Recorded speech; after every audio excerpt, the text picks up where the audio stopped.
time and periodically. And product review meetings were, they'd often have people meeting from 14 levels in the organization. The brand manager was often about 14 levels in the organization above the engineers who were working on the project.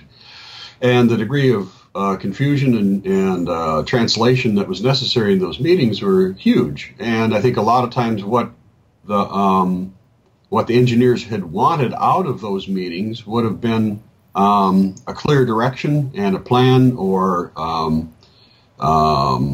saying, "Attaboys, you're doing everything fine."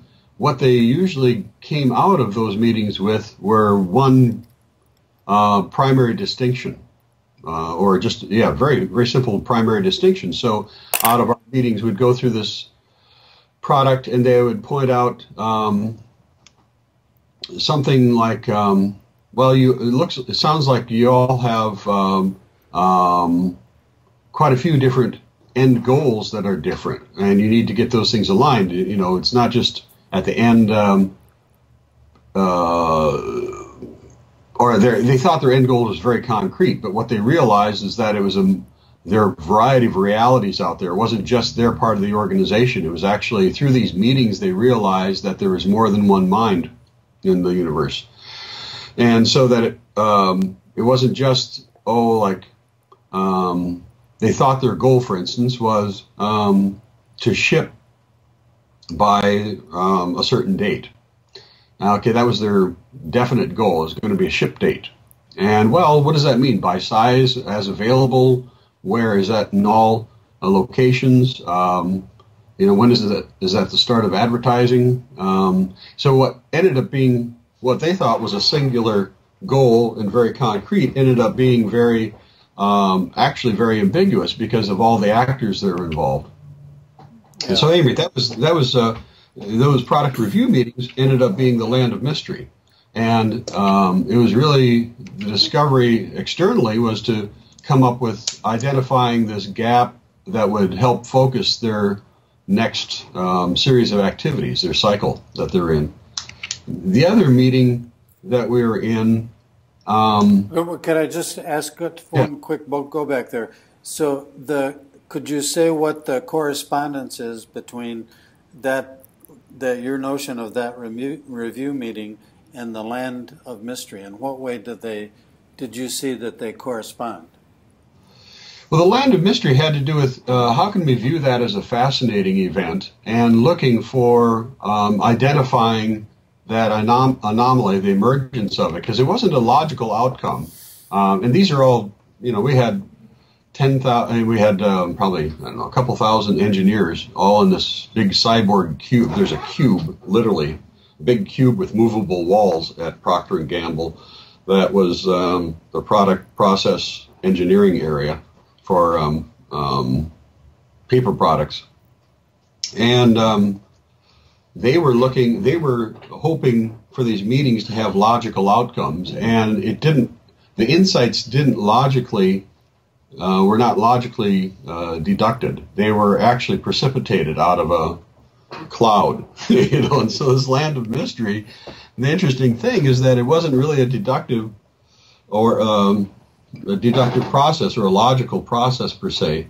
And these guys are the top engineers out of the top 2%, or top 2% of the class out of the top engineering programs in the country, and so they had tons of documentation, tons of flowcharts, all that kind of stuff, but it did not identify the really critical factor. And the critical factor was still a mystery after you got done with all that hyper-rationality.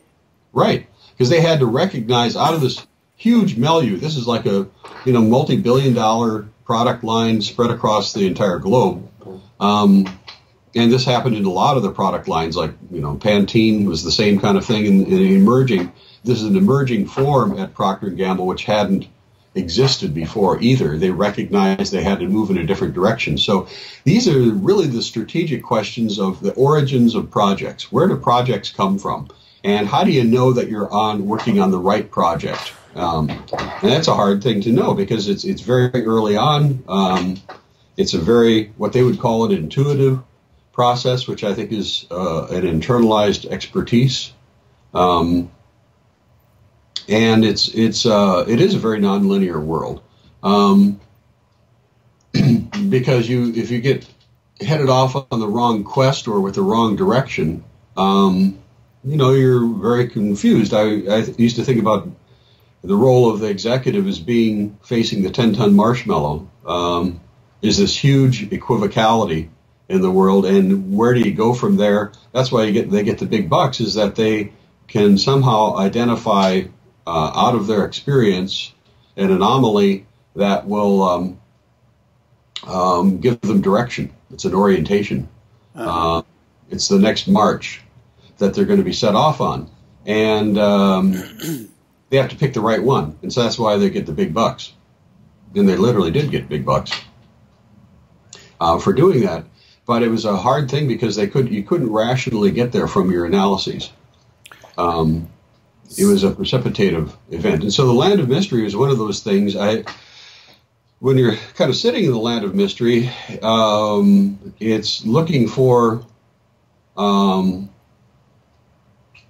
it's significantly looking different. I guess I think about that particularly with my students. It's really hard for them to focus on what is real. They're so used to abstract. Our education is so used to focusing on abstract outcomes, and they're not used to recognizing concrete instances and recalling those things. And I know I had a great deal of difficulty. That was one of the big problems I had at Academy for Global Churchmen, is that I could follow a linear model pretty well from my schooling, but I could not state the obvious.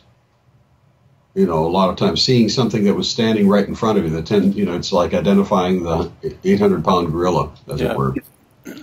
And so anyway, that's what that land of mystery ended up being. And I found some other language and poetry that went along with it. One for me, in terms of deliberations, I found this whole activity a recursive activity. And that's the nature of the nonlinearity. It isn't horribly discontinuous. It was only kind of a moderately in some ways. But that was one of these product development meetings operated differently. How do you run those things? How do you operate these product review meetings so that they really were helpful, that they provided good direction, and it wasn't just another rabbit chase? Because they were chasing all kinds of rabbits all over the place, and they can consume the entire output of the world chasing after stuff that didn't make any difference in the long run. And but if they could actually identify the piece that would make the difference, the most important distinction at that particular point, it would make a huge amount of difference. They could get a big bang for very little buck, or relatively, get it all focused. So that was one of the other piece meetings that I ran into that I didn't know what to do with, were their what they called product review or product learning meetings. And their learning meetings were different, because I thought it should be, like the origins of these projects. The idea of theirs, if they really knew what they were doing, they should be able to they should be pointed in the right direction to begin with. And so that was, it should be logical somehow. And that really wasn't the case, and so I think that's also why SWOT is such a ridiculous tool sometimes, is that people will somehow, they'll identify it, but there really isn't anything that comes out of a SWOT analysis that's logically deduced. You can kind of get all those strengths, weaknesses, opportunities, threats out there, but there's really nothing that results out of that logically. From that analysis, your realizations as a result of that is going to actually be precipitated. It'll be a realization, but it's not causally linked to your analysis. It's something that happens while you're in the midst of it. Okay, Bruce,